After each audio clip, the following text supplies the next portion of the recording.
반갑습니다. 상한선입니다. 오늘은 여러분들이 매매를 하실 때 들어가면 정말 좆되는 자리에 대해서 말씀을 드리도록 하겠습니다. 제가 정말 이렇게 비속어를 쓰면서 강조를 드리고 싶을 만큼 지금 시장에서 정말 조심을 해야 되는 자리라고 말씀을 드리고 싶고요. 그래서 여러분들이 사기만 하면 고점이었던 그 이유에 대해서, 그 이유 중에 하나에 대해서 말씀을 드리도록 하겠습니다. 자, 그래서 오늘의 주제는 주봉과 월봉상의 이평선의 저항을 잘 체크하지 않으면 내가 종목을 산 뒤에 흘러내릴 가능성이 매우 높은 시장이다. 바로 이것인데요. 그래서 여러분들은 주봉과 월봉의 이평선의 저항을 잘 체크를 해야 된다 라는 결론을 여러분들에게 말씀드리려고 합니다. 해야 된다. 자, 그럼 왜 그런지 여러분들한테 일단 말씀을 드려보도록 할게요. 일단 지금 시장의 지수를 한번 보도록 하겠습니다. 지수를 보시면요, 주봉상의 차트입니다. 주봉상의 차트를 보시면 20주선, 이 노란 색깔이 20주선입니다. 20주선에 보시면 이렇게 이평선의 저항을 한번 봤고요.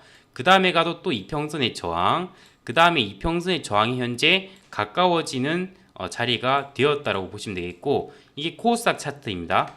코스피 차트에서도 보시면 아시겠지만 이평선의 20주선에 대한 이렇게 저항 맞고 떨어지죠. 그 다음에 20주선에 대한 저항을 맞고 또 다시 떨어졌습니다. 이번에 20주선과 이격이 이제 얼마 남지 않은 이런 상황이 나타나게 되었는데요. 이렇게 이평선의 저항을 맞게 되는 이유는 이평선에서는 지지와 저항의 역할이 존재하기 때문입니다.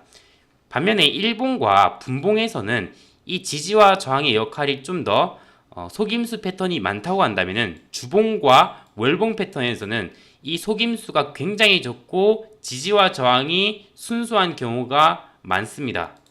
왜냐고 하냐면은 주봉과 월봉이 만들어지기 위해서는 일봉과 분봉 대비해서 시간이 더 걸리게 되죠. 이게 20주이면 여러분들 몇 개월이겠습니까? 약 한 달을 4주라고 쳤을 때, 뭐 5주인 경우도 있겠지만 4주라고 쳤을 때 한 5개월 선이라고 보시면 되겠죠. 5개월에 해당하는 선이라고 보시면 되겠습니다. 그만큼 이 선 같은 경우에서는 만들어지는 평균 자체가 긴 시간 동안 시간 투자가 되면서 만들어진 선이기 때문에 이것을 속임수를 쓰려고 해도 쓸 수가 없다, 이렇게 보시면 되겠습니다. 그래서 요즘 시장을 보시면은 이렇게 지수가 이렇게 저항 맞고 떨어지고 저항 맞고 떨어지고 저항 맞고 떨어지는 이런 현상들이 있는 것처럼 지수는 뭡니까? 종목의 평균입니다. 개별 종목에서도 이런 패턴들이 많이 나타난다는 거예요. 왜? 지수 따라 같이 떨어지게 되다 보니까. 지수 따라 같이 떨어지게 되는 이유는 종목이 만약에 호재가 있어도 이렇게 쭉 올랐다 할지라도 그 기간은 보통 2에서 3개월 정도밖에 길지 않습니다. 그 이후에선 다시 지수의 평균을 따라오면서 지수가 만약에 하방이 내려오게 되면 이렇게 또다시 한번 지수 따라 이렇게 저항을 맞게 되는 현상들이 나타나게 되면서 개별 종목에서도 이런 패턴들이 정말 요즘 많아졌습니다.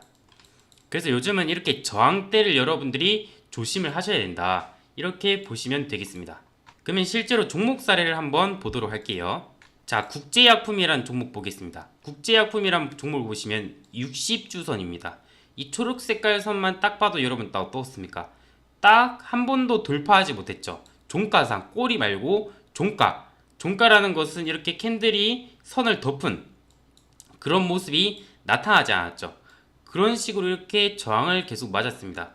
그럼 만약에 이번에 지수가 6월 달에 꼬리를 달고 회복했을 때 만약에 여기서 좀 눈치 보다가 이쯤에 들어왔어요. 뭐 짧게 수익 볼 수는 있었겠지만 여기서 만약에 고점에서 산 사람들 같은 경우에서는 어떻게 되겠습니까? 내가 사니까 왜 계속 떨어지는 거야? 난 이까지 6,500원, 7,000원까지 더 기대했는데 내가 사니까 계속 저항받고 떨어지는 이런 현상들을 만나게 되는 거예요. 근데 그 원인은 뭐다? 이런 이평선의 저항을 체크하지 않았기 때문입니다. 이런 이평선의 저항을 잘 체크해야지만 우리가 매매하지 말아야 될 종목이 무엇인지 여러분들이 명확하게 알 수가 있는 것입니다. 그래서 여러분들은 이 국제약품이라는 종목은 다음에 이것을 60주선을 명확하게 돌파라는 주봉상 돌파라는 기준봉이 나타나게 되었을 때 그때가 이제 신뢰도가 있게 움직이는 시간이라 보시면 되겠고, 이때가 그럼 비싼 거 아니냐 이렇게 이해하실 수 있는데, 이렇게 계속 저항 맞으면서 지지부진한 것을 견디는 것보다 이렇게 한번 돌파를 확인하고 그 다음에 관심을 가지는 게 오히려 더 여러분들의 시간이 절약이 된다 라고 보시면 되겠습니다. 다음 종목으로 이제 앞타머 사이언스라는 종목 볼게요. 앞타머 사이언스라는 종목도 보시면은 이 종목은 그래도 20주선에 지속적으로 저항을 맞다가 한번 6월달에 돌파를 했습니다. 돌파를 했지만 어떻게 됩니까? 그 다음에 이평선이 60주선에 딱 꼬리를 맞고 떨어지게 되죠. 그럼 여러분들이 이렇게 돌파를 했을 때 이렇게 급등이 나올 때 이 종목이 그러면 그 다음에 저항대가 어디일까 생각을 해야 될 텐데, 그것을 여러분들이 바로 주봉 차트를 켜시고 이렇게 이평선의 저항 구간을 여러분들이 저항대라고 목표가로 바라봐야 될 구간이라고 생각을 하시면 됩니다. 이게 만약에 60주선이 좀 더 가까이 있었다? 그럼 이게 상승폭이 적고 이렇게 지지부진하게 움직였을 가능성이 있습니다. 호재가 강하지 않았던 이상. 자, 다음 종목으로 화승코퍼레이션이라는 종목이 있습니다. 화승코퍼레이션이라는 종목도 보시면은 과거에 이렇게 20주선, 노란 색깔의 20주선에 돌파를 못하고 있죠. 종가상. 이번에서도 돌파를 못했죠. 그러니까 이번에 여러분들이 만약에 이럴 때, 1월달 같은데, 요럴 때 그냥 이거 저가 대비 싸다 들어갔다가 어떻게 되겠습니까? 꼭지에서 만약에 산 사람들은 그대로 물리는 거예요.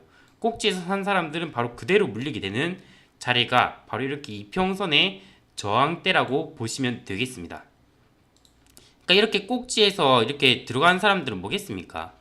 거의 뇌동을 하는 사람들이라고 보시면 되는데, 이렇게 뇌동하는 사람들이 손절을 잘 하겠습니까? 손절 또한 어떻게 하겠습니까, 여러분들? 손해보기 싫어서 물리는 경우들이 많다는 겁니다. 그 물렸으면 어떻게 돼요? 지지부진하게 계속 이렇게 물리게 되는 상황을 겪게 되는 것입니다. 그러니까 애초에 이런 자리들을 들어가지 마시라고요. 종가상 돌파가 나오고 난 다음에 그 뒤에 흐름을 봐도 절대 늦지가 않다 라고 제가 강조를 드리는 것입니다.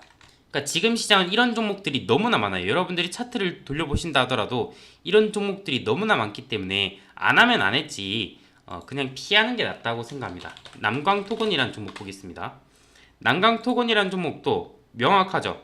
초록색깔 선인 60주선의 지지와 저항이 명확했습니다.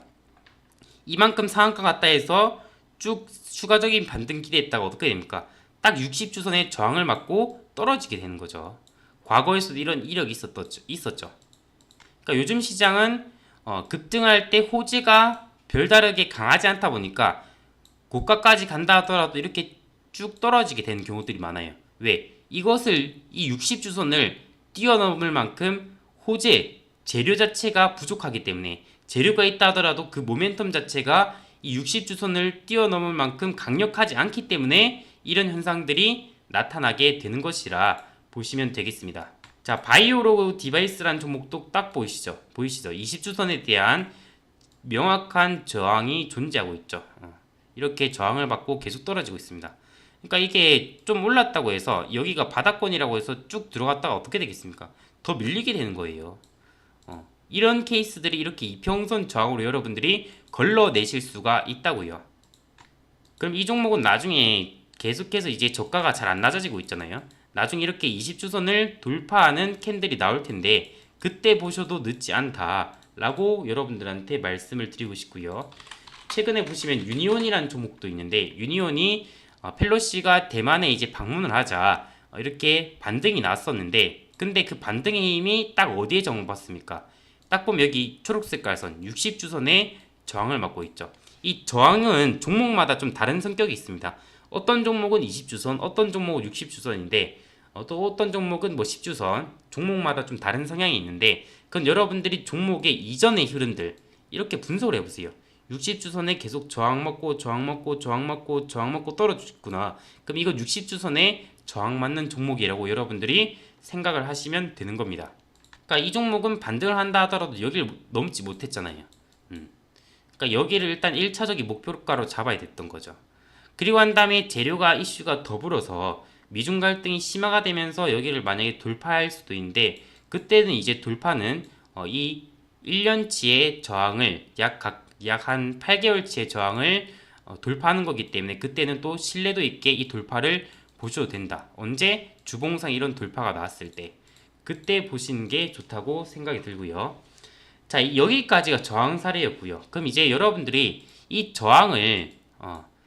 저항받는 종목을 우리가 그럼 들어가지 말아야 되고 도대체 어떤 종목을 들어가야 되는가 이제 여쭤보실 수가 있잖아요.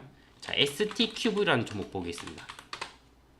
ST큐브라는 종목을 보시면 제가 이때 7월 11일에 해당되는 주에 제가 여러분들한테 정확히 오늘의 급등주에서 보시면은 ST큐브라고 선정을 해드렸어요. 일봉상에서는 이렇게 높아 보일 수 있는데 자 보시면 어떻습니까? 주봉을 한번 볼게요. 주봉상에서 지속적으로 저항받던 120주선, 60주선 이런 저항대들을 이때 돌파하는 첫 캔들이었어요. 이 첫 캔들 같은 경우에 저는 여러분들이 이때를 굉장히 관심 있게 보셔야 돼요. 이 당시에 거래량과 거래대금이 만약에 높게 실렸다면은 신뢰도가 있는 돌파라고 여러분들이 생각을 하시면 되는 겁니다. 그럼 제가 이때 여러분들한테 종목을 뽑아 드렸는데 그 뒤로 이렇게 쭉 추가 상승이 나왔잖아요. 그쵸? 그 뒤로 어떻게 됩니까? 쭉 추가 상승이 나타나게 되는 것입니다. 이해되시죠? 이때는 누가 이제 이 종목이 강하냐 이렇게 왜 이런 종목을 뽑았냐 누가 또 이러시더라고. 근데 결과적으로 보니까 어떻게 됐어요? 쭉 상승이 나왔잖아요. 이런 현상들이 바로 뭐다? 이런 이평선을 명확하게 돌파한 자리에서 시세 초입이 나타난다. 그러니까 여러분들 이런 데 들락날락 거리지 마시고 이렇게 돌파를 확인해도 절대 늦지가 않다는 것입니다. 최근에 이제 무상증자로 강했던 종목들이 어떤 종목이었습니까? 실리콘투란 종목 있었죠. 실리콘투란 종목도 보시면은 이렇게 명확하게 노란 색깔 선인 20주선에 대한 저항을 받다가 저항을 이제 명확하게 받았었죠. 저항을 받았는데 이 저항을 어떻게 되었습니까? 강한 거래량과 거래대금으로 돌파를 시켜버렸죠. 그 뒤로 이제 주가 전개가 어떻게 됩니까? 상승이 나왔잖아요. 그러니까 돌파를 여러분들이 확인하고 들어가도 늦지 않다. 돌파를 못했는데 이렇게 저항대를 막고 있을 때 매매를 하지 말라. 이렇게 강조를 드린 겁니다. 모아데이터라는 종목도 볼게요. 주봉상에서 이렇게 10주선에 저항을 받다가 돌파가 확인되고 그 다음 주부터 이렇게 쭉 날아가게 되잖아요. 그러니까 여러분들이 이렇게 저항을 받다가 처음으로 이 돌파를 하기 시작한 순간들 이럴 때 여러분들이 관심을 가져야 될 순간들이라 이렇게 여러분들한테 말씀을 드리고 싶습니다. 아까 전에 말씀드렸던 바이오로그 디바이스 종목 보니까 어때요? 딱 저항받고 있잖아요. 그러니까 안 들어가면 되는 거야. 자, 화승코퍼레이션 종목 볼게요. 딱 어때요? 저항을 받고 명확하게 돌파를 안 했잖아요. 안 들어가면 되는 거야. 이런 종목 하지 말고 뭘 하라? 돌파한 종목들 실리콘투처럼 과거 이렇게 돌파를 처음으로 했던 순간들 여러분들이 종목을 뽑으시고 ST큐브처럼 저항대를 명확하게 처음으로 돌파했던 순간들을 여러분들이 관심을 가지면서 뽑아라. 그럼 여러분들도 이렇게 대시세가 나온 종목들을 뽑을 수가 있고 이런 저항을 맞는 종목을 피할 수가 있다라고 여러분들한테 강조를 드리는 겁니다. 그래서 이런 종목들은 제가 좀 괜찮아 보이는 종목들 제가 오늘의 급등주 여기 보시면은 상한가 추월 차선 무료 어플이 있습니다. 여기서 오늘의 급등주라고 종목 뽑는 것을 여러분들과 함께 해보고 있어요. 수익 도전 함께 매매 타이밍을 잡는 거고. 그러니까 여러분들과 함께 같이 종목을 보면서 여러분들이 뽑은 종목이 괜찮나 안 괜찮나 한번 점검을 해보시는 것도 나쁘지 않습니다. 저도 이것을 여러분들에게 저 공부하면서 이제 함께 나누는 것이기 때문에 100% 무료라고 보시면 되겠고 부담 없이 한번 어플을 보시면서 공부를 해 나가셨으면 좋겠습니다. 그러면 오늘 영상은 여기까지 하겠고 오늘의 주제였던 여러분들 꼭 월봉, 주봉 내지 월봉의 이평선 저항을 잘 체크하지 않으면 내가 산 종목을 산 뒤에 흘러내릴 수가 있다는 것을 꼭 염두에 두시고 꼭 한 번씩 클릭을 하시면서 잘 체크를 하세요, 여러분들. 제가 상당히 이해가 안 가는 게 단타를 한답시고 일봉과 분봉, 호가창만 보는데 아니 주봉과 월봉 한 번만 클릭하면 이렇게 큰 틀의 차트가 다 보이는데 왜 이걸 안 하는지 모르겠어요. 그리고 일봉과 분봉보다 속임수가 덜하고 지지와 저항이 명확하게 신뢰도가 있고 순수한데 왜 안 보는지 전 이해가 안 됩니다. 도대체 왜 안 보려고 하는지. 여러분들도 차트를 좀 더 제대로 큰 틀에서 바라보고 싶으시면은 이렇게 주봉과 월봉의 저항을 잘 체크하시길 바라겠습니다. 오늘 영상은 여기까지 하도록 하겠습니다. 감사합니다.